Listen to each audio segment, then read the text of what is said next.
Frank Lyden was instrumental in putting this together. I want to also thank Greg Peters, our Renaissance man. Where's Greg? Hiding over there. He helped us very much in just about everything. And the person who came up with the idea of supporting the lawyers in Pakistan, Harris K-Bag, the Vice President of the California Civil Lawyers Association.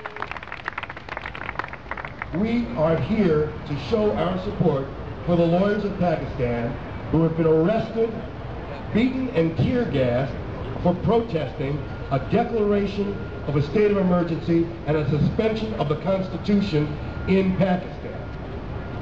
And for people who may or may not know what the circumstances were, last Saturday, President of Pakistan, Pervez Musharraf, declared a state of emergency, suspended the Constitution, seized private radio and television stations, and removed the Chief Justice and the majority of justices on the Pakistani Supreme Court because they refused to authorize the suspension of the Constitution.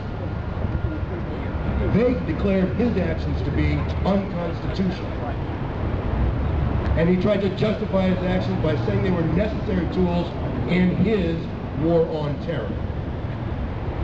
And the people who protested his actions weren't terrorists, they weren't extremists, they were like us. They were lawyers who work within the system.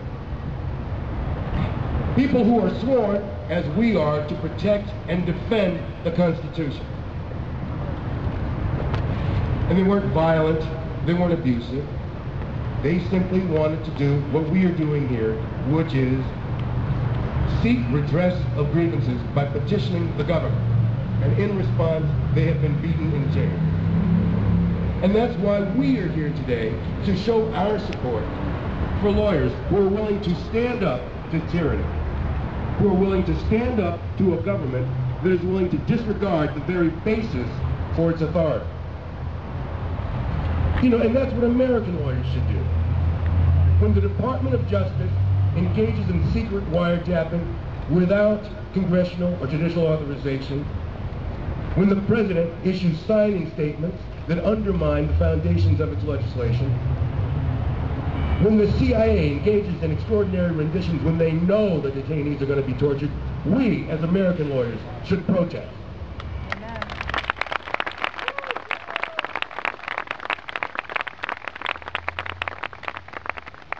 And the Bush administration has again paid lip service to the idea of exporting democracy, and yet done nothing to stem the tide of tyranny except express its mild disapproval for the actions of Pervez Musharraf. And once again, America risks being on the wrong side of history, as we were in Iran, in Nicaragua, and the Philippines.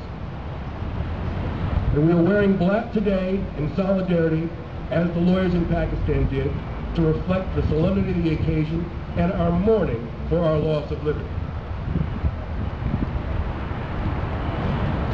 Each of the four speakers we have here today has a deep connection with the lawyers in Pakistan. We have as our speakers among them Jeff Adachi and Nancy Clarence, criminal defense attorneys who are dedicated to protecting individual freedoms against the state. They, like the lawyers in Pakistan, have said to the government, respect your constitution, obey the law. We also have with us Sharish Gupta from the South Asian Bar Association and Javed Elahi from the Bay Area Association of Muslim Lawyers.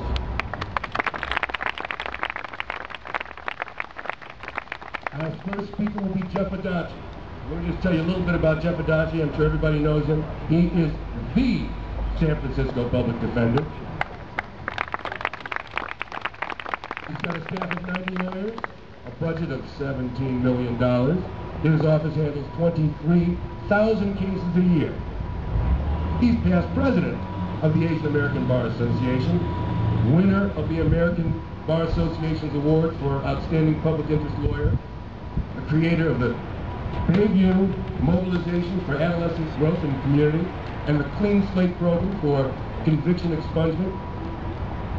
And aside from doing bar review courses, he's a filmmaker. And he made the movie Slanted Screens, which is a great documentary about the portrayal of Asians in American movies. And I'd like to introduce now Jeff Adachi.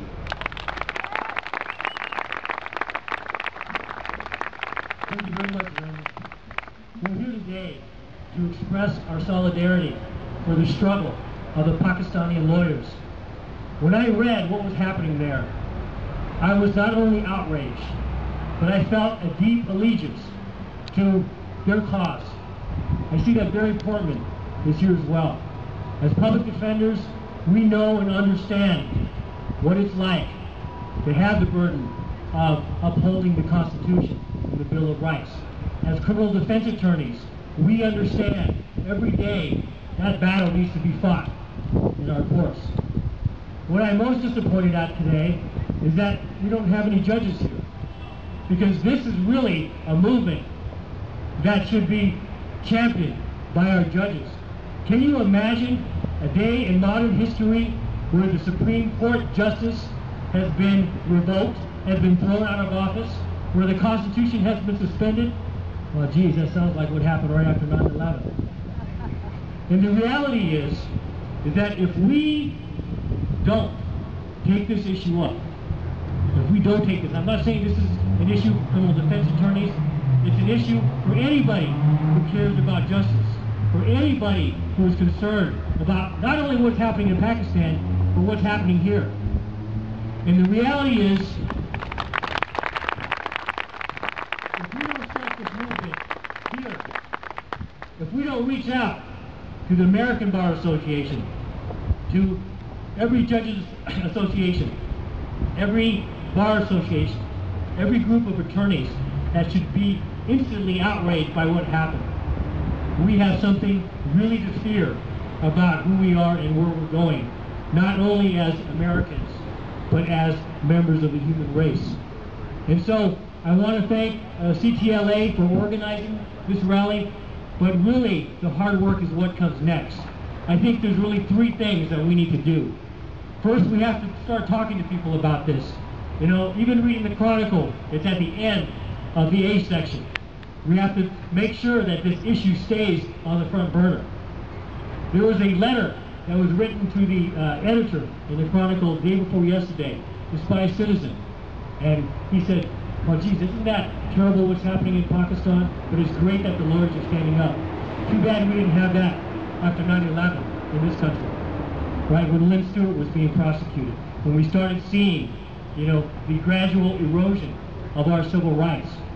I think the second thing that we have to do is we have to begin writing about this issue, writing op-ed pieces, getting people on board, and making sure that the public officials, you know, whether you're talking about the President of the United States or you're talking about the local politicians, take a position on this issue.